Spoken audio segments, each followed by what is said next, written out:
Hello guys, আসসালামু আলাইকুম। আজকে শিম দিয়ে, আলু দিয়ে, টমেটো দিয়ে ঝোল রান্না করছি, পাবদা মাছ দিয়ে দেখতেছেন। আর পাশাপাশি আমি ভর্তা লাড়া দিতেছি শুটকি দিয়ে, লাউ পাতা দিয়ে, পেঁয়াজ দিয়ে ভর্তা লাড়াটা হইতাছে।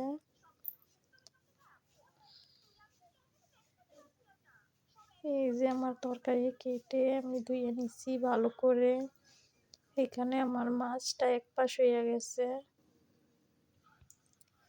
আস্তে আস্তে করে আমি সবগুলো মাছ উল্টাই দিতেছি।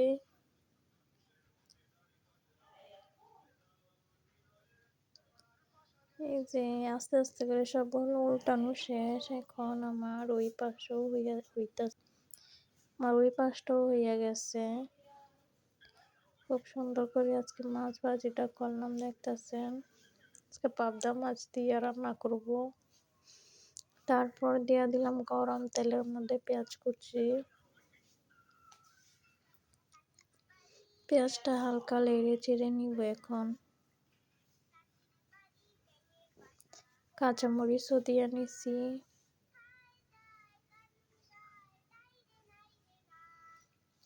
এখন আমি ধুয়ে রাখা সবজিগুলো দিয়ে দিব কড়াইতে।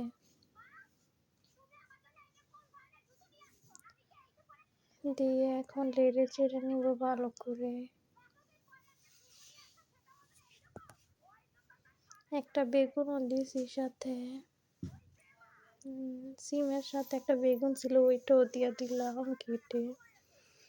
তো এখন নেড়ে চেড়ে কিছুক্ষণের জন্য ঢেকে দিব। এই যে পাশে আমার এই যে ভর্তা লাগাটাতে দিতেছিলাম, ওইটাও প্রায় হয়ে আইছে।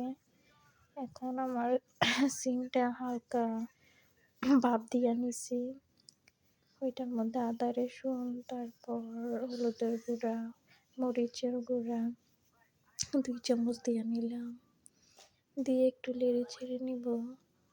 এখন দিয়ে দিব আমি হলুদের গুঁড়া, জিরার গুঁড়া, টমেটোটাও দিয়ে নিলাম, স্বাদ মতো লবণ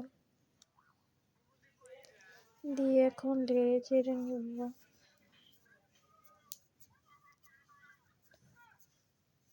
কার কার সিম তরকারি খেতে ভালো লাগে কমেন্টে জানাবেন।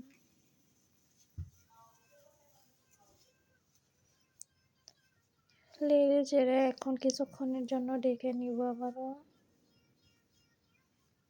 তারপর দেখতেছেন অনেকটাই কষানো হয়ে গেছে আমার। যত বেশি কষানো তত খাইতে মজা হয়।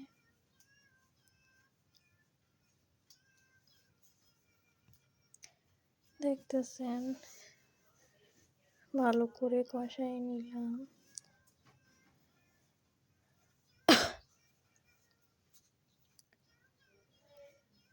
সুন্দর মতো কষানো হইতেছে আমার, দেখছেন। এই যে আলুটাও সিদ্ধ হয়ে গেছে আমার।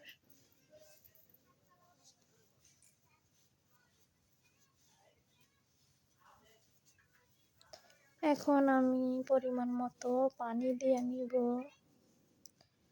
ভালো করে কষায় পানিটা দিল, বেশি জাল করা লাগে না।